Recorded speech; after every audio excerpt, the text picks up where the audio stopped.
আসসালামু আলাইকুম বন্ধুরা, এবি কিচেনে সবাইকে স্বাগত। চলুন তাহলে আজকের আমার রেসিপিটা শুরু করা যাক। আজকে আমি তৈরি করে দেখাবো কাঁচা আমের আমসত্ত্ব। তা রোদে না দিয়ে ফ্যানের হাওয়াতেই শুকিয়ে এই আমসত্ত্বটা আমি তৈরি করে দেখাবো। আর কিভাবে তৈরি করছি একদম দোকানের মতো কালার হবে। তাহলে ভিডিওটা আমার প্রথম থেকে শেষ পর্যন্ত দেখুন, তাহলেই বুঝতে পারবেন আমি কিভাবে তৈরি করছি। এখানে আমি আমসত্ত্ব তৈরি করার জন্য 500 গ্রাম কাঁচা আম নিয়েছি এবং সেটাকে ভালো করে ছিলে নিচ্ছি। ছিলে ছোট ছোট টুকরো করে নেব।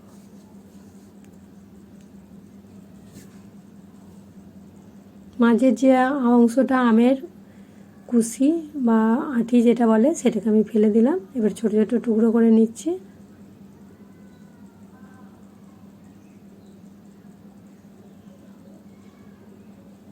এই কাঁচা আমের আমসত্ত্ব কিন্তু 1 বছর সংরক্ষণ করে রাখা থাকবে, আর একদম মনে হবে দোকানের মতো কেনা আমসত্ত্ব। আর অনেকে বলে আমট। আমি তাহলে ছোট ছোট আমের টুকরো 500 গ্রাম আম সব হয়ে গেছে। এবার আমগুলোকে আমি সিদ্ধ করে নিচ্ছি। কড়াইতে আমগুলো দিয়ে দিচ্ছি, আর এতে আমি অল্প একটু পানি দিয়ে দেব। পানিটা খুব বেশি দিচ্ছি না, যাতে আমগুলো ঢাকা থাকে সেই রকম দিচ্ছি। আমগুলো ডুবে গেছে এরকম দিচ্ছি। এবার আমি ঢাকা দিয়ে জোরে গ্যাসের ওভেনটা ফুটে আসবে, তখন আমি গ্যাসের ফ্লেমটা লো করে দেব। দিয়ে আরও বেশ কিছুক্ষণ 5-7 মিনিট ফুটিয়ে নেব। ঢাকাটা খুলে দেখছি প্রায় সিদ্ধ হয়ে গেছে। এবার আমি যাতে করে ডাল ঘাটা হয় সেই ডাল ঘুটনি করে বেশ ভালো করে ঘুটে দিচ্ছি। এভাবে একটু ঘেটে দিলে বেশ নরম হয়ে যাচ্ছে। আর যদি মিক্সিতে বাটেন তাহলে হবে। তাহলে কি হবে, এই আমের এটাকে ঠান্ডা করে নিয়ে মিক্সিতে দিতে হবে।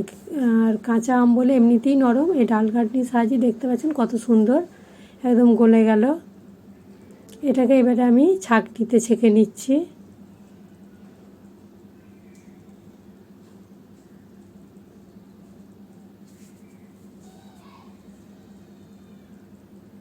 এইভাবে ছেঁকে নিচ্ছি।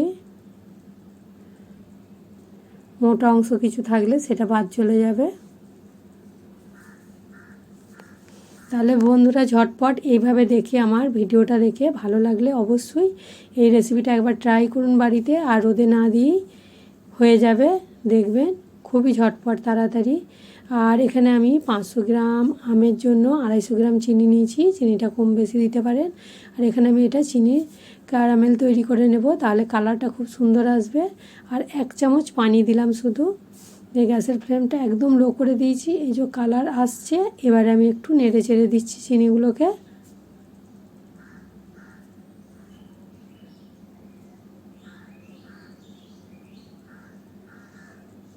এভাবে গ্যাসের ফ্লেমটা লো রেখে চিনির ক্যারামেলটা বেশ ভালোভাবে তৈরি করে নিতে হবে। বেশি পোড়ানো চলবে না, তাহলে তিতকুটি ভাব এসে যাবে। এই যে খুব সুন্দর কালার এসে গেছে। এবার আমি আমের যে পিউরিটা ছেঁকে রেখেছিলাম সেটা দিয়ে দিচ্ছি। আর এখানে কিন্তু আমের পিউরিটা খুব সাবধানে দিতে হবে, কারণ চিনির ক্যারামেলটা খুব ছিটকে আসে।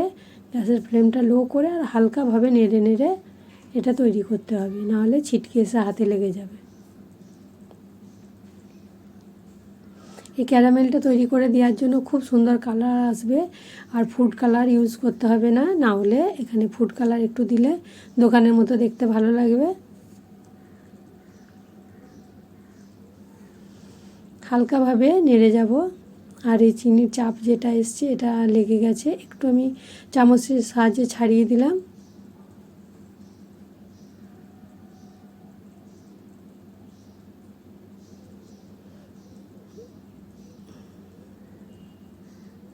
এবারে এখানে আমি কোনো কিছু বেশি মশলা অ্যাড করব না, শুধু দিচ্ছি লবণ, সাদা লবণ দেব। আর চাইলে একটু বিট লবণ দিতে পারেন।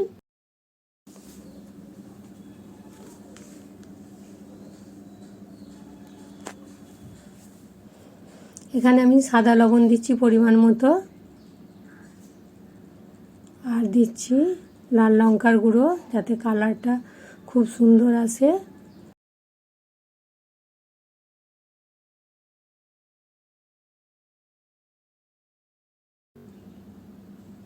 এখানে ঝাল খেতে চাইলে ঝাল লঙ্কাও দিতে পারেন।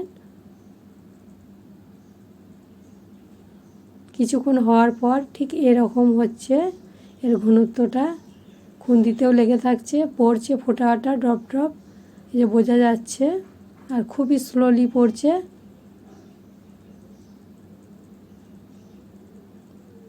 এই সময় আমি গ্যাসটা বন্ধ করে দেব, দিয়ে একটা প্লেট নিয়েছি স্টিলের, এতে একটু সাদা তেল তলায় লাগিয়ে দিচ্ছি যাতে আমসত্ত্বটা তৈরি হওয়ার পর উঠে চলে আসে, লেগে না যায়। আর এটা পাতলা করেও দিতে পারেন, এখানে আমি একটু মোটা করেই দেব, সেই কারণে একটা প্লেটই দিয়ে দিলাম। এভাবে চাড়িয়ে দিচ্ছি। এটা রেখে দিয়ে আমি কদিন শুকাতে লাগে দেখলাম, তাই এখানে আমার 2 দিন শুকাতে টাইম লেগেছে, আর রোদে দিলে 1 দিনই হয়ে যাবে। এখন রোদের প্রচণ্ড তাপ।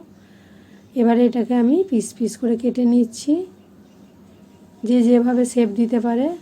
কত সুন্দর উঠে আসছে দেখুন, একদম মনে হচ্ছে দোকানের যে আমসত্ত্ব বা আমড় বিক্রি হয় তার মতো, আর কালারটাও এসছে খুব সুন্দর। এটা চৌকো চৌকো পিস করে কেটে নিতেও পারেন। এটা এইভাবে আমি গোল গোল রাউন্ড করে দিলাম। এটা দেখতে যত সুন্দর হয়েছিল, খেতেও কিন্তু এর টেস্ট হয়েছিল অপূর্ব। তাহলে যদি ভালো লেগে থাকে অবশ্যই বাড়িতে একবার ট্রাই করে দেখবেন। আর ভালো লাগলে আমার ভিডিওটা অবশ্যই লাইক কমেন্ট শেয়ার করবেন, আর কমেন্ট করে জানাবেন কেমন লেগেছে। আপনাদের কমেন্ট শুনলে আমার ভিডিও বানাবার আগ্রহ আরও বেড়ে যায়। আজকে এই পর্যন্ত, আবার অন্য রেসিপি নিয়ে হাজির হব। সবাই ভালো থাকবেন, সুস্থ থাকবেন, সাবধানে থাকবেন। আর আম থাকতে থাকতে একবার এইভাবে আমসত্ত্ব বানিয়ে রেখে দিন সারা বছরের জন্য সংগ্রহ করে। খেতে টেস্ট হয়েছিল অপূর্ব।